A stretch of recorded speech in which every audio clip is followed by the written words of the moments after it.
नमस्ते दोस्तों, मेरा नाम ज्योति है और मैं अपने भगवान और भक्त चैनल पे आपका स्वागत करती हूँ।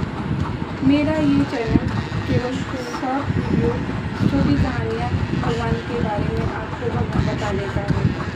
अगर हमसे कोई मिस्टेक हो और कोई गलती हो तो कृपया करके आप मुझे बताइएगा, कमेंट करके मेरी गलतियाँ मुझे बताइएगा। और आपके पास अगर कोई शॉर्ट कहानियाँ हो भगवान और भक्त के बारे में तो मुझे ज़रूर लिख करके बताएं। चलिए मैं आपको आज आगे कहानियाँ शुरू करती हूँ। मैं श्री रामचंद्र जी के पिता दशरथ और उनके पिता श्री अजित जी के बारे में बताना चाहती हूँ। कहानी बताऊँगी। राजा अजित थे, उनके राज वो बहुत प्रतापी राजा थे। उन्होंने एक बार एक बहुत बड़ा यज्ञ कराया जिसमें उन्होंने संपूर्ण पृथ्वी पर कर लेकर के अपना सारा धन और वैभव जो होता है सब दान में दे दिया।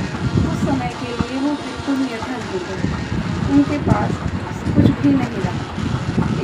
उसी राज्य में एक वर्तनपुर नाम के ऋषि थे जो उनके पास बहुत सारे शिष्य पढ़ाई और विद्या सीखते थे। उनके एक ऋषि हुए कौत्स ऋषि। जब उनकी शिक्षा पूरी हो गई तो उन्होंने अपने गुरु से कहा कि आप कुछ मांगेंगे, आप मुझे गुरु दक्षिणा मांगे।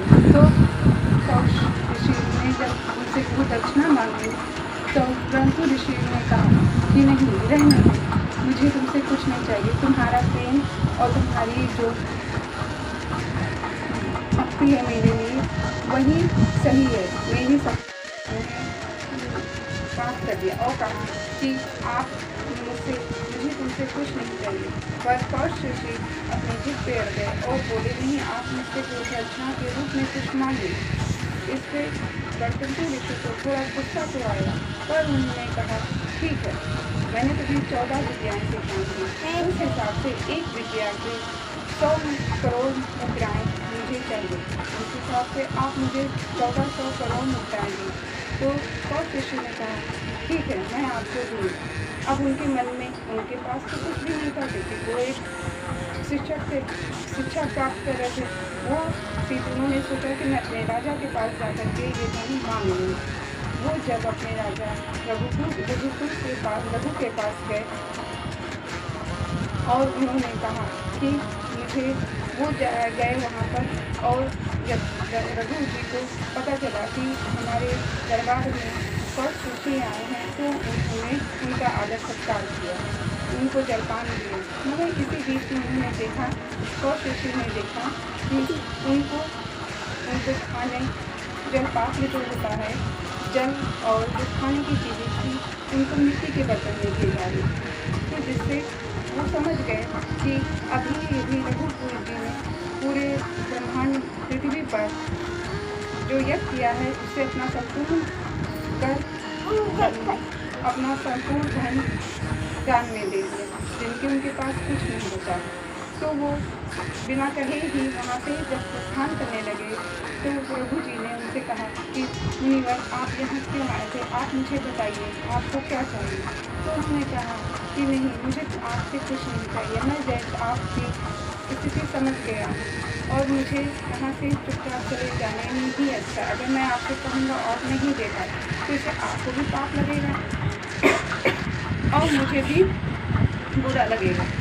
पर रघु जी ने कहा नहीं, आप मुझे बताइए जी कि आपको क्या चाहिए। तब उन्होंने अपनी समस्या उनको बता दी। तब रघु जी ने कहा ठीक है, आप 2 दिन दिए और मैं आपके लिए कुछ करता हूँ। वो जानते थे कि मैं अभी अपने प्रजा से और पूरी पृथ्वी के राजाओं से कर नहीं ले सकता हूँ, क्योंकि अभी जल्दी ही मैंने उनसे कर लेके दान में दे दिया है। तो मैं कुछ ऐसा करूँगा जिससे किसी को दिक्कत भी हो। तो उन्होंने कुबेर जी के पास अपनी बात रखने की सोचा।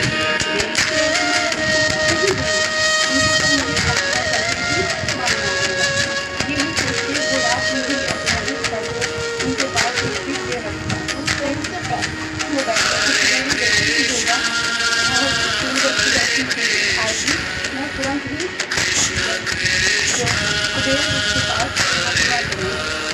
ये सोच के वो रात को ही रस्ते बैठे हैं। देखा है तो कोई देखने ही नहीं लगती। सब उनके इतनी जगाया उन्होंने सामने देखा कि उनको जगाने वाला उनका चौथा शख्स है। तो उन्होंने उससे उसने बताया कि जैसे कहा बहुत ही सही चीज़ हुई है, हमारा पूरा कोठा जो भी है भंडार पूरा भरा पड़ा है, इसलिए इतनी